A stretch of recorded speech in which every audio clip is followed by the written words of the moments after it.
ಬೆಳಗಾವಿಯಲ್ಲಿ ಒಂದು ದೊಡ್ಡ ಹಗರಣ ಬೆಳಕಿಗೆ ಬಂದಿತ್ತು. 4,500 ಕೋಟಿ ವಂಚನೆ ಪ್ರಕರಣ.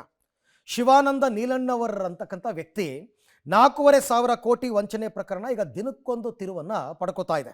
ಶಿವಾನಂದ ನೀಲಣ್ಣವರ್ ಅಕ್ರಮದ ಜನ್ಮ ಜಾಲಾಡೋದಕ್ಕೆ ಈಗ CID ಪೊಲೀಸರು ಬೆಳಗಾವಿಗೆ ಎಂಟ್ರಿ ಕೊಟ್ಟಿದ್ದಾರೆ. ಯಾಕೆಂದರೆ ಅದನ್ನು CIDಗೆ ವರ್ಗಾವಣೆ ಮಾಡಿದ್ದಾರೆ. ಇನ್ನು ಬ್ಯಾಂಕ್ ಖಾತೆಯಲ್ಲಿ ಕೋಟಿ ಕೋಟಿ ಹಣ ಇದ್ದರೂ ಬ್ಯಾಂಕ್ನವರು EDಗಾಗಲಿ IT ಗಾಗಲಿ ಮಾಹಿತಿ ಕೊಟ್ಟಿಲ್ಲ. ಇದು ಬ್ಯಾಂಕ್ ಜವಾಬ್ದಾರಿ. ನೋಡಿ, ಇಂಥವ್ರ ಅಕೌಂಟಲ್ಲಿ ಇಷ್ಟಿಷ್ಟೊಂದು ದುಡ್ಡಿದೆ ಅಂತ ಹೇಳಬೇಕು, ಅವರು ಹೇಳೇ ಇಲ್ಲ.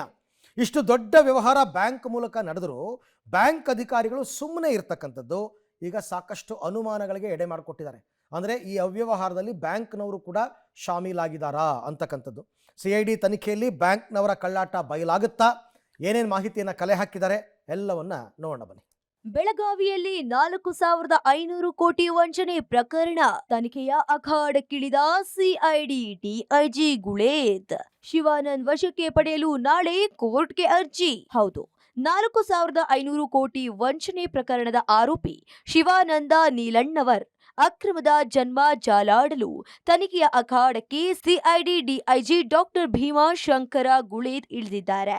ಪ್ರಕರಣ ಹಸ್ತಾಂತರ ಬಗ್ಗೆ CID ಅಧಿಕಾರಿಗಳು ಬೆಳಗಾವಿ ಪೊಲೀಸರ ಜೊತೆ ಬೆಳಗಾವಿ ನಗರ ಪೊಲೀಸ್ ಆಯುಕ್ತರ ಕಚೇರಿಯಲ್ಲಿ ಮಹತ್ವದ ಸಭೆ ನಡೆಸಿದರು. ಸಭೆಯಲ್ಲಿ CID DIG Bhimashankar Guled, Belagavi commissioner Bhushan Borase, market ACP Malamaruti CPI ಭಾಗಿಯಾಗಿದ್ರು. ತನಿಖೆಯಲ್ಲಿ ಜಪ್ತಿ ಮಾಡಿದ ದಾಖಲೆ, ಡಿಜಿಟಲ್ ದಾಖಲೆ ಸೇರಿ ಎಲ್ಲದರ ಬಗ್ಗೆ CID DIG ಗುಳೇದ್ ಮಾಹಿತಿ ಪಡೆದುಕೊಂಡ್ರು. ಇನ್ನು ಶಿವಾನಂದ ನೀಲಣ್ಣವರ್ ವಶಕ್ಕೆ ಪಡೆಯುವ ನಿಟ್ಟಿನಲ್ಲಿ ನಾಳೆ ಕೋರ್ಟ್ಗೆ CID ಅರ್ಜಿ ಸಲ್ಲಿಸುವ ಸಾಧ್ಯತೆಗಳಿವೆ. ಕೋರ್ಟ್ ಅನುಮತಿ ಪಡೆದು ಶಿವಾನಂದ ನೀಲಣ್ಣವರ್ ವಶಕ್ಕೆ ಪಡೆದು ವಿಚಾರಣೆ ನಡೆಸುವ ತಯಾರಿ ಮಾಡಿಕೊಳ್ಳಲಾಗಿದೆ. ಇದರ ಮಧ್ಯೆ ನಾಳೆ ಹೈಕೋರ್ಟ್ಗೆ FIR ರದ್ದು ಕೋರಿ ನೀಲಣ್ಣವರ್ ಪರ ವಕೀಲರು ಹೈಕೋರ್ಟ್ಗೆ ಅರ್ಜಿ ಸಲ್ಲಿಸಲು ಸಿದ್ಧತೆ ಮಾಡಿಕೊಂಡಿದ್ದಾರೆ. ಶಿವಾನಂದ ನೀಲಣ್ಣವರ್ ಇವನಿಗೆ ದಸ್ತಗಿರಿ ಕೂಡ ಮಾಡಲಾಗಿದೆ. ಪೊಲೀಸ್ ಕಸ್ಟಡಿಯಲ್ಲಿದ್ದಾನೆ. ಈ ಪ್ರಕರಣದ ವ್ಯಾಪ್ತಿ ಅಂತರ್ ಜಿಲ್ಲೆ ಇದೆ, ಅಂತರ್ ರಾಜ್ಯ ಕೂಡ ಇದೆ ಮತ್ತು ಫ್ರಾಡ್ ಅಮೌಂಟ್ 50 ಕೋಟಿಗಿಂತ ಜಾಸ್ತಿ ಇರೋದ ಕಾರಣದಿಂದ ನಾವು ಮಾನ್ಯ DG and IGP ಇವರಿಗೆ ಈ ಪ್ರಕರಣ CIDಗೆ ವರ್ಗಾವಣೆ ಮಾಡೋಕ್ಕೆ ಕಳಿಸಿದ್ದೀವಿ. ಈಗ ನಮ್ಮ ತನಿಖಾಧಿಕಾರಿ ಈ ಪ್ರಕರಣದ ಕಡತವನ್ನು ಎಲ್ಲ ಫಾರ್ಮಾಲಿಟಿ ಕಂಪ್ಲೀಟ್ ಮಾಡಿಕೊಂಡು CIDಗೆ ವರ್ಗಾವಣೆ ಮಾಡ್ತಾರೆ. ಬೆಳಗಾವಿಗೆ CID ಪೊಲೀಸರು ಎಂಟ್ರಿ ಕೊಟ್ಟಿರುವಂಥದ್ದು.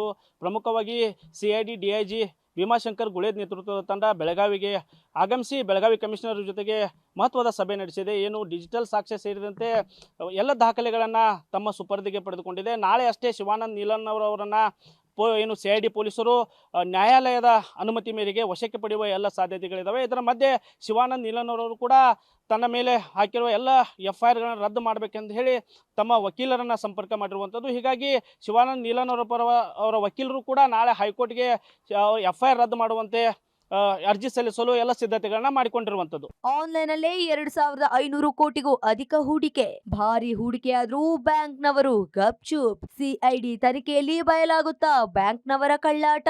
ಪ್ರಕರಣದಲ್ಲಿ ಕೆಲ ಬ್ಯಾಂಕ್ ಅಧಿಕಾರಿಗಳ ಮೇಲೆ ಅನುಮಾನ ವ್ಯಕ್ತವಾಗಿದೆ. ಆನ್ಲೈನ್ ಅಲ್ಲೇ 2,500 ಕೋಟಿಗೂ ಅಧಿಕ ಹಣ ಹೂಡಿಕೆ ಆಗಿದೆ. ಇಷ್ಟು ದೊಡ್ಡ ಮೊತ್ತದ ಹಣ ಹೂಡಿಕೆ ಆದ್ರೂ ಬ್ಯಾಂಕ್ನವರು ಗಪ್ಚುಪ್ ಆಗಿದ್ದು ಅನುಮಾನಕ್ಕೆ ಕಾರಣವಾಗಿದೆ. ವಂಚನೆಯಲ್ಲಿ ಬ್ಯಾಂಕ್ನವರು ಶಾಮೀಲು. 2,500 ಕೋಟಿಗೂ ಅಧಿಕ ಹಣ ಆನ್ಲೈನ್ನಲ್ಲಿ ಹೂಡಿಕೆ. ಶಿವಾನಂದ ನೀಲಣ್ಣವರ್ ಬಳಸುತ್ತಿದ್ದ 4 ಅಕೌಂಟ್ ಫ್ರೀಸ್. 100 ಕೋಟಿ ಹಣ ಒಂದೊಂದು ಅಕೌಂಟ್ನಲ್ಲಿ ಪತ್ತೆ. 100 ಕೋಟಿ ಅಕೌಂಟ್ನಲ್ಲಿದ್ರೂ ಬ್ಯಾಂಕ್ ಅಧಿಕಾರಿಗಳು ಸೈಲೆಂಟ್. ED IT ಗಮನಕ್ಕೆ ತರಬೇಕಿದ್ದವರ ಸೈಲೆಂಟ್ ಹಿಂದೆ ಅನುಮಾನ. 3 ಖಾಸಗಿ ಬ್ಯಾಂಕ್ಗಳಲ್ಲಿ 4 ಖಾತೆಗಳಲ್ಲಿ ಕೋಟ್ಯಾಂತರ ರೂಪಾಯಿ. ನಿತ್ಯ ಲಕ್ಷಾಂತರ ರೂಪಾಯಿ ಅಕೌಂಟ್ಗಳಿಗೆ ಜಮೆ. ಇದೇ ಖಾತೆಗಳಿಂದ ಪ್ರತಿ ತಿಂಗಳು ಜನರಿಗೆ ಬಡ್ಡಿ ಹಣ ಜಮಾ. 75 ಕೋಟಿಗೂ ಅಧಿಕ ಹಣ 35,000 ಜನರಿಗೆ ಬಡ್ಡಿಯಾಗಿ ಜಮಾ. ದೊಡ್ಡ ಪ್ರಮಾಣದಲ್ಲಿ ಹಣ ವರ್ಗಾವಣೆ ಆಗ್ತಿದ್ರು ಬ್ಯಾಂಕ್ ಅಧಿಕಾರಿಗಳು ಮೌನ. ಬ್ಯಾಂಕ್ ಅಧಿಕಾರಿಗಳ ನಡೆ ಮೇಲೆ ಮಾಡುತ್ತಿದೆ ಅನುಮಾನ. ನೀಲಣ್ಣವರ್ ಜೊತೆಗೆ ಶಾಮೀಲಾದ್ರ 3 ಬ್ಯಾಂಕ್ನ ಅಧಿಕಾರಿಗಳು. ಶಿವಾನಂದ ನೀಲಣ್ಣವರ್ ಬಳಸುತ್ತಿದ್ದ 4 ಅಕೌಂಟ್ ಫ್ರೀಸ್ ಮಾಡಲಾಗಿದ್ದು 100 ಕೋಟಿ ಒಂದೊಂದು ಅಕೌಂಟ್ನಲ್ಲಿ ಪತ್ತೆಯಾಗಿದೆ. 100 ಕೋಟಿ ಅಕೌಂಟ್ನಲ್ಲಿ ಇದ್ರೂ ಬ್ಯಾಂಕ್ ಅಧಿಕಾರಿಗಳು ಸೈಲೆಂಟ್ ಆಗಿದ್ದಾರೆ. ED ಮತ್ತು IT ಗಮನಕ್ಕೆ ತರಬೇಕಿದ್ದ ಬ್ಯಾಂಕ್ ಅಧಿಕಾರಿಗಳು ಸೈಲೆಂಟ್ ಹಿಂದೆ ಅನುಮಾನ ವ್ಯಕ್ತವಾಗಿದೆ. 3 ಖಾಸಗಿ ಬ್ಯಾಂಕ್ನಲ್ಲಿ 4 ಅಕೌಂಟ್ಗಳಲ್ಲಿ ಕೋಟ್ಯಾಂತರ ರೂಪಾಯಿ ಹೂಡಿಕೆಯಾಗಿದೆ.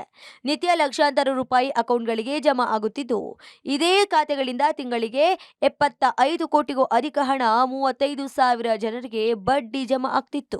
ದೊಡ್ಡ ಪ್ರಮಾಣದಲ್ಲಿ ಹಣ ವರ್ಗಾವಣೆ ಆಗ್ತಿದ್ರು ಬ್ಯಾಂಕ್ ಅಧಿಕಾರಿಗಳು ಸೈಲೆಂಟ್ ಆಗಿದ್ದು ಬ್ಯಾಂಕ್ ಅಧಿಕಾರಿಗಳ ನಡೆ ಮೇಲೆ ಅನುಮಾನ ಮೂಡಿದ್ದು ನೀಲಣ್ಣವರ್ ಜೊತೆಗೆ 3 ಬ್ಯಾಂಕ್ನ ಅಧಿಕಾರಿಗಳು ಶಾಮೀಲಾದ್ರ ಎನ್ನುವ ಪ್ರಶ್ನೆ ಮೂಡಿದ್ದು ಸಿಐಡಿ ತನಿಖೆಯಲ್ಲಿ ಬ್ಯಾಂಕ್ ಅಧಿಕಾರಿಗಳ ಕಳ್ಳಾಟ ಬಯಲಾಗಬೇಕಿದೆ. ಇನ್ನು ಪ್ರಕರಣವನ್ನ ಗಂಭೀರವಾಗಿ ಪರಿಗಣಿಸಲಾಗಿದ್ದು ಸಿಐಡಿ ತನಿಖೆ ನಡೆಸುವುದಾಗಿ ಜಿಲ್ಲಾ ಉಸ್ತುವಾರಿ ಸಚಿವ ಸತೀಶ್ ಜಾರಕಿಹೊಳಿ ತಿಳಿಸಿದ್ದಾರೆ. ತನಿಖೆ ಮಾಡಿ ಮುಂದಿನ ಸ್ಟೆಪ್ ಸಿಐಡಿ ಅವರು ತೆಗೆದುಕೊಳ್ತಾರೆ. ಪ್ರಕರಣದಲ್ಲಿ ಇನ್ನು ಯಾರ್ಯಾರು ಇದ್ದಾರೆ ಅನ್ನೋದು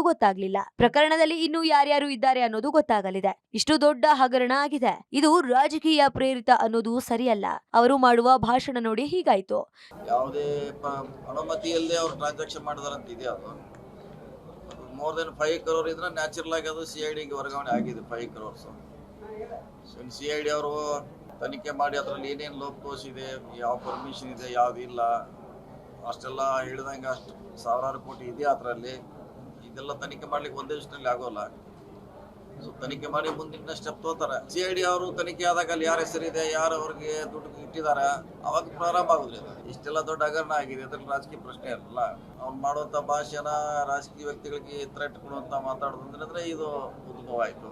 4,500 ಕೋಟಿ ರು ವಂಚನೆ ಪ್ರಕರಣವನ್ನು ಸರ್ಕಾರವು ಕೂಡ ಗಂಭೀರವಾಗಿ ಪರಿಗಣಿಸಿರುವಂಥದ್ದು. ಈಗಾಗಲೇ ಸಿಐಡಿಗೆ ಏನು ಈ ಪ್ರಕರಣವನ್ನು ಹಸ್ತಾಂತರ ಮಾಡಿದೆ. ಅದರ ಜೊತೆಗೆ ಬೆಳಗಾವಿ ಜಿಲ್ಲಾ ಉಸ್ತುವಾರಿ ಸಚಿವರು ಕೂಡ ಈ ಬಗ್ಗೆ ಪ್ರತಿಕ್ರಿಯೆ ನೀಡಿರುವಂಥದ್ದು. ಶಿವಾನಂದ ನೀಲಣ್ಣವರ ಏನು ಸಾಮಾಜಿಕ ಜಾಲತಾಣಗಳಲ್ಲಿ ಹೀರೋ ಆಗಲು ಹೋಗಿ ಸಿಲುಕಿ ಹಾಕಿಕೊಂಡಿರುವಂಥದ್ದು. ಪ್ರಕರಣದ ತನಿಖೆಯನ್ನು ಸಿಐಡಿ ಪೊಲೀಸರು ಆದಷ್ಟು ಬೇಗ ಮಾಡ್ತಾರೆ ಅನ್ನೋ ಮಾಹಿತಿಯನ್ನು ಜಿಲ್ಲಾ ಉಸ್ತುವಾರಿ ಸಚಿವ ಸತೀಶ್ ಜಾರಕಿಹೊಳಿ ನೀಡಿರುವಂಥದ್ದು. ಒಟ್ನಲ್ಲಿ 4,500 ಕೋಟಿ ರೂಪಾಯಿ ವಂಚನೆ ಪ್ರಕರಣ ಸಿಐಡಿ ಅಂಗಳ ತಲುಪಿದ್ದು ಸಿಐಡಿ ಅಧಿಕಾರಿಗಳು ಪ್ರಕರಣದ ಕೂಲಂಕುಷ ತನಿಖೆ ನಡೆಸಿ ತಪ್ಪಿತಸ್ಥರ ವಿರುದ್ಧ ಕ್ರಮ ಕೈಗೊಂಡು ಹೂಡಿಕೆದಾರರ ರಕ್ಷಣೆ ಮಾಡಲಿ ಎನ್ನುವುದು ಜನರ ಆಶಯವಾಗಿದೆ. Chetan, public TV, Belagavi.